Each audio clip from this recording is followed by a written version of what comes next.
जंगल में कड़ाके की ठंड थी। हवाएं चाबुक की तरह चल रही थीं। रानो चिड़िया अपने नन्हे घोंसले में दुबकी थी। तभी उसे नीचे से खराहने की आवाज आई। ये कौन है? इस आधी रात को बाहर मौत को दावत दे रहा है। वो नीचे उतरी और देखा कि एक बूढ़ा पक्षी, जिसके शरीर पर बमुश्किल 2-4 पंख बचे थे, कांप रहा था।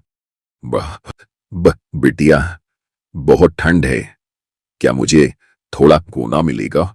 बाबा, आपकी हालत तो बहुत खराब है। मेरा घोंसला छोटा है, पर आप घबराइए मत। मैं अपनी सूखी घास और रुई आपके चारों तरफ लपेट देती हूँ। मैं खुद उड़कर गर्मी पैदा करूंगी। ए रानो, क्यों अपनी जान जोखिम में डाल रही है? ये पूरा तो सुबह तक बचेगा भी नहीं।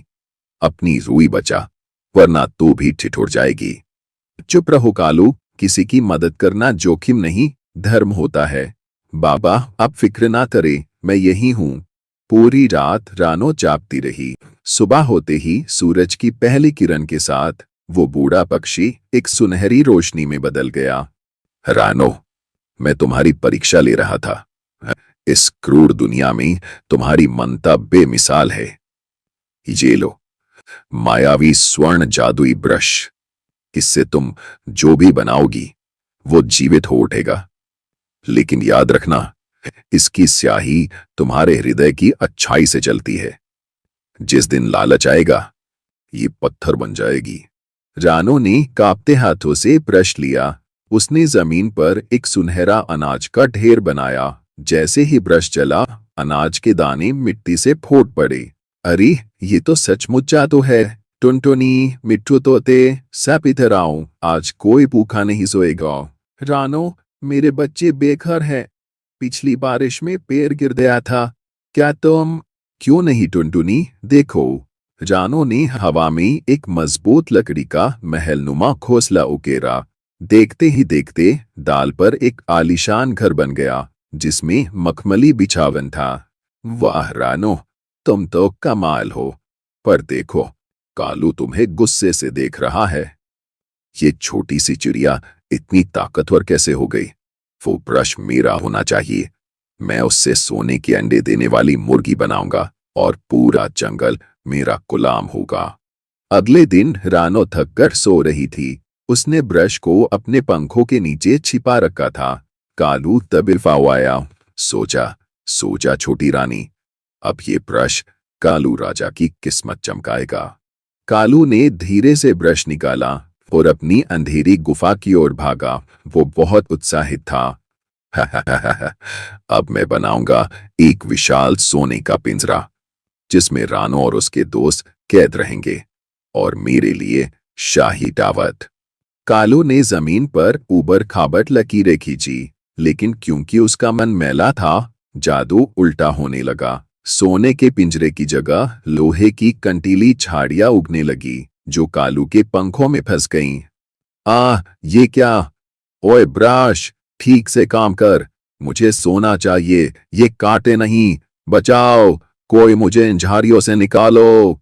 रानो की आंख खुली तो उसने देखा ब्रश गायब है। वो कालू की चीखें सुनकर उसकी गुफा तक पहुंची। कालू कांटों के बीच फंसा था और भारी पत्थर उसे दबा रहे थे। कालू, मैंने मना किया था ना, ये ब्रश तुम्हारी बुरी इच्छाओं को पूरा नहीं करेगा। रानो, मुझे बचा लो, मैं मर जाऊंगा। मुझे ये ब्रश नहीं चाहिए, मुझे बस जिंदगी चाहिए। मैं बहुत बड़ा पापी हूं। रानो ने देखा कि ब्रश की स्याही अब बस एक आखिरी बूंद बची थी। अगर वो इसका इस्तेमाल कालू को बचाने में करती, तो वो अपने लिए भविष्य में कुछ नहीं बना पाती। रानो, इसे मत बचाओ। इसने चोरी की है, इसे सजा मिलने दो। नहीं मिट्ठू, अगर मैं इसके साथ बुरा करूंगी तो मुझ में और इसमें क्या फर्क रह जाएगा? बाबा ने कहा था, मदद ही सबसे बड़ा जादू है। रानो ने आखिरी बूंद से एक विशाल कैंची बनाई।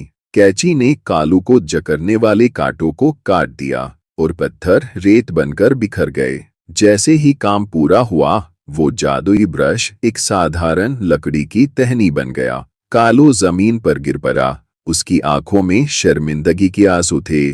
रानो, तुमने अपनी आखिरी शक्ति मुझ जैसे नीच कौवे को बचाने में लगा दी। तुम चाहती तो अपने लिए ऐशो आराम मांग सकती थी। कालू भाई, ऐशो आराम तो खत्म हो जाता है, पर जो रिश्ता आज मैंने तुमसे जोड़ा है वो कभी खत्म नहीं होगा। अब तुम मेरे दुश्मन नहीं, दोस्त हो। मैं कसम खाता हूँ रानो, आज से मेरी ये चोंच किसी को दुख नहीं होगा। मैं खुद लकड़ियां ढोकर लाऊंगा और सबके घर बनाने में तुम्हारी मदद करूंगा। पूरा जंगल यह देखकर हैरान था कि एक जादुई ब्रश ने न केवल घर और खाना दिया, बल्कि एक पत्थर दिल कौवे को भी पिघलाकर सोना बना दिया। जादुई ब्रश अब एक साधारण लकड़ी का टुकड़ा बन चुका था, जिसे रानो ने अपनी स्मृति के तौर पर घोंसले के कोने में सजा दिया था। रानो, देखो, मैं बरगद की सूखी टहनियां लाया हूं। आज हम टुनटुनी के घोंसले की छत मरम्मत करेंगे। शाबाश कालू भाई, तुम्हारी मेहनत देखकर बहुत खुशी होती है। देखो, बिना जादू के भी हम कितना कुछ कर पा रहे हैं। अरे, तुम दोनों यहाँ बातें कर रहे हो? आसमान की तरफ देखो, सूरज ढलने से पहले ही अंधेरा क्यों हो रहा है? अचानक ठंडी हवाएं तेज चलने लगी। यह कोई साधारण बारिश नहीं, बल्कि काली आंधी थी, जो अपने साथ पेड़ों को उखाड़ने की ताकत रखती थी। सब पक्षियों को इकट्ठा करो, यह आंधी खतरनाक है। सब पुराने खोखले तने की ओर भागो। पर रानो, वहां तो सिर्फ 10-12 पक्षी आ सकते हैं। बाकी छोटे पक्षियों और उनके बच्चों का क्या होगा? हमें मिलकर एक सुरक्षा कवच बनाना होगा। कालू, तो बड़े पक्षियों को बुलाओ, हमें बड़े पत्तों और टहनियों को आपस में पुड़ना होगा। आंधी इतनी तेज थी कि पक्षी उड़ नहीं पा रहे थे। तभी रानो ने देखा कि एक बड़ा पत्थर लुढ़क कर छोटे पक्षियों के रास्ते में आ गया है। कालू, देखो, वहां टुनटुनी के बच्चे फंसे हुए हैं और पेड़ गिरने वाला है। रानो, तुम पीछे हटो, मैं अपनी जान की बाजी लगा दूंगा, पर आज किसी को कुछ नहीं होने दूंगा। तभी एक बड़ी डाल कालू के ऊपर गिरने लगी। कालू, बचो! रानो ने फुर्ती से जाकर कालू को धक्का दिया, लेकिन डाल रानो के पंख को छूती हुई निकल गई। रानो जमीन पर गिर पड़ी। रानो जमीन पर पड़ी थी और आंधी और भी भयानक हो गई।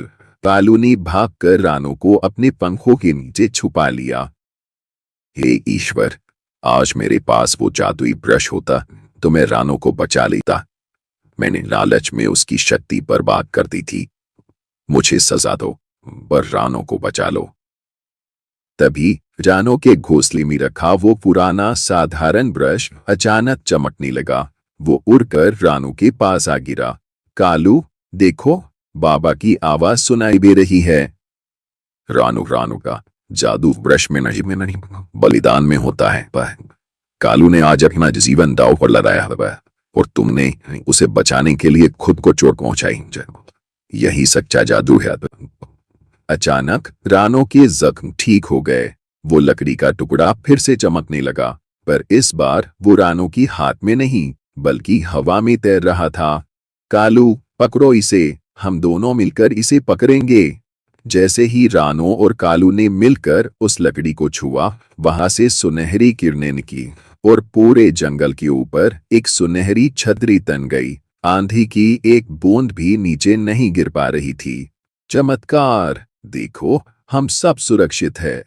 कालू भाई, देखा आपने, जब हम साथ मिलकर निस्वार्थ भाव से कुछ मानते हैं तो पूरी कायनात हमारी मदद करती है।